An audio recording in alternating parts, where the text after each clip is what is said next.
พี่น้องสบายดีและสวัสดีเด้อพ่อแม่พี่น้องกันเบิดสุขสู่คนเนาะ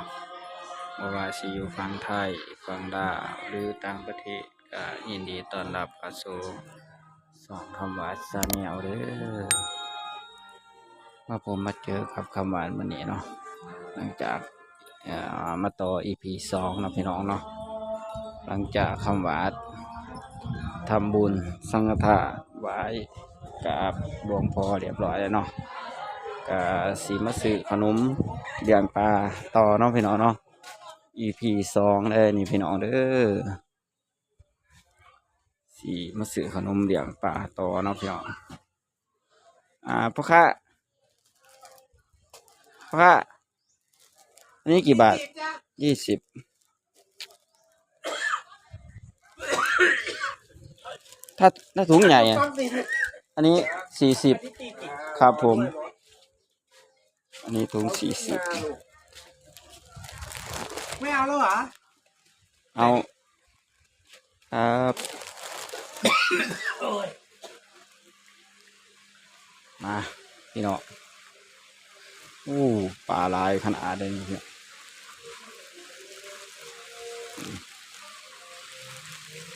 มาอาหารป่ากันต่อเนาะพี่น้องเนาะมื้อนี้ก็เป็นสิ่งเงียบเนาะคนก็บ่หลายปานใดเนาะพี่น้องเนาะเป็นมาทำบุญป่า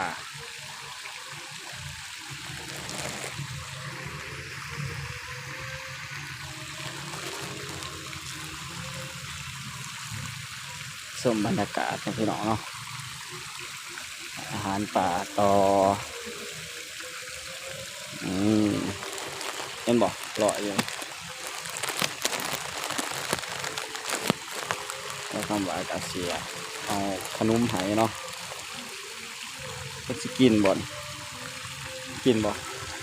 อันนี้กินอะไรเนาะพี่น้องโอ้มาละครับเลยวันนี้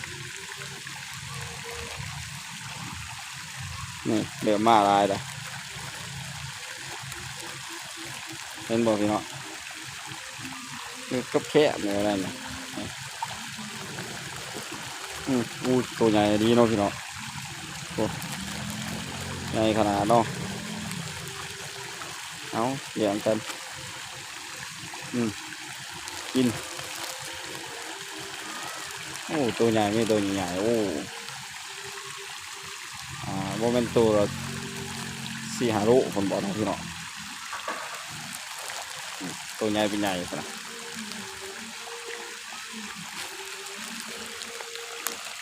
ในขนาดเลย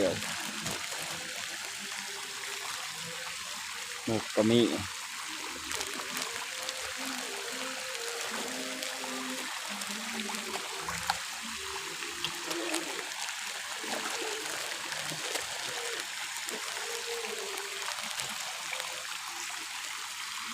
อยู่ที่บ้านหัวกระบือนี่พี่น้องดุยังดุใหญ่กินบ่ได้จะดินี่ตัวใหญ่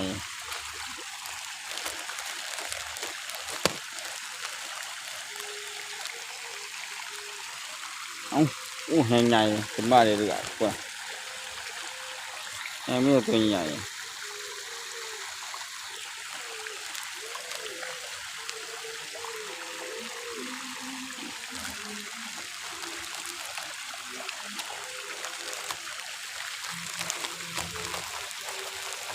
นอกไปออกมาข้างนอกแล้วครับว่าสิพะเอาแมวพี่น้องฮัลโหล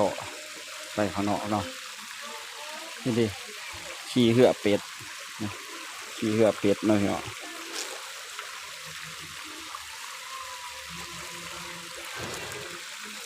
คนก็บ่คอยลายเนาะพี่น้องเนาะมันมีเป็นซี่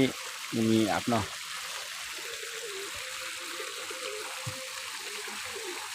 สานี่ก็ใหญ่ขนาดเลยนี่สานี่ป้าลายเลย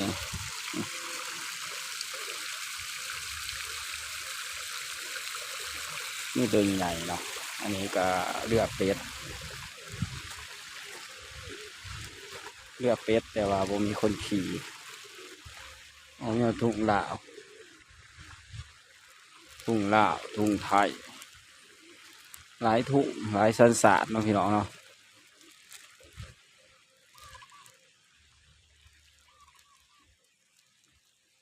สานี่ก็ใหญ่ขนาดได้นี่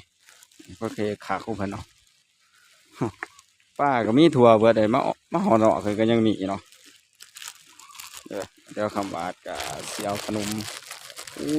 มาหน่อยแห้งนี่ตัวใหญ่ๆเลยพี่น้องนี่มาแล้วนี่โอ้ตัวใหญ่ๆเลยพี่น้องนี่เอาเลยแยกกันกินเด้อเนาะนี่อู้แห้งดังมากพุ่นนะอุ้ยใหญ่ขาด้วยพุ่นหัวเขียวเป็นเขียว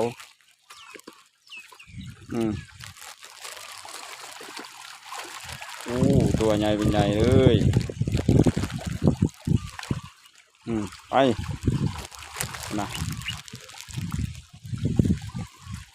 เบิ้งซ้าดิใหญ่เป็นใหญ่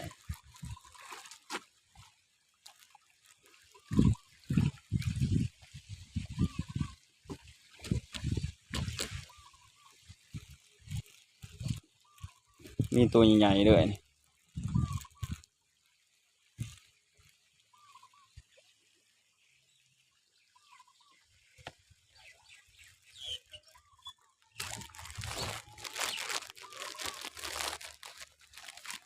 หมดเลย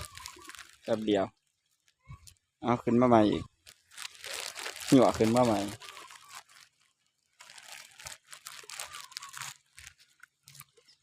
คนอ่ะซ้ำที่กินเลยมาแล้วครับ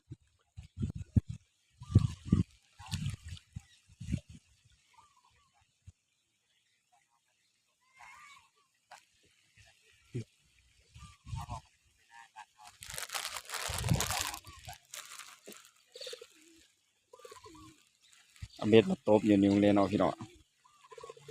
ยังดึงบ่ขึ้น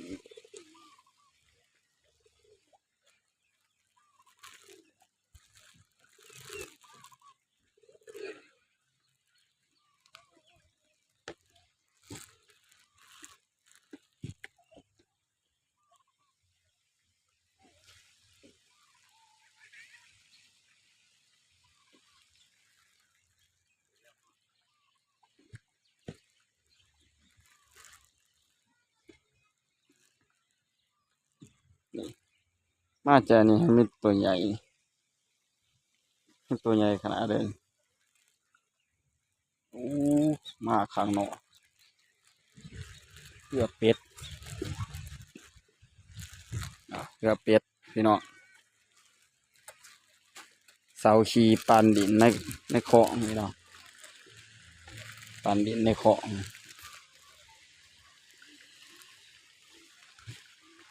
บรรยากาศเนาะพี่น้องเนาะ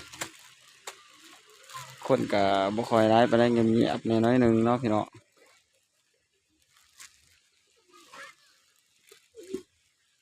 มีตัวใหญ่ๆเลยโอ้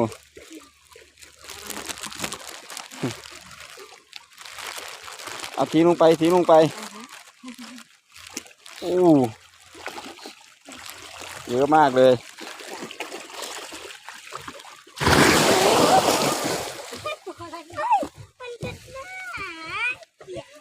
น่ากลัวไห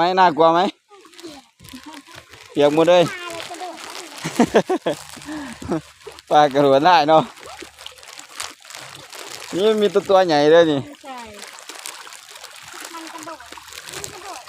เดี๋ยวมันกระโดดอยู่นะมันแย่งกันกินนี่หมดแล้วโอ้ยานะกลัวตัวเล็กกลัว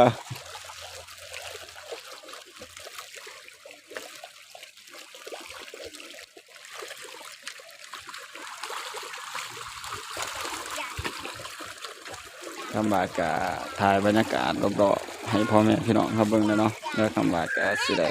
จบคลิปไปก่อนเด้อพี่น้องเด้อกะขอบคุณพ่อแม่พี่น้องด้วยว่า FC กันเบิ่สุขสู่คนเนาะที่เขามาหับศพกดติดตามสองคำบาดเบิ่งคลิปในคำบาดตั้งแต่จบจนจบแล้วก็บอกขามโฆษณาเด้อพี่น้องเด้อ คลิปนี้ถ้าคำว่าทำผิดพลาดก็ต้องขอโทษขออภัยพ่อแม่พี่น้องกันด้วยสุขสู่คนเนาะ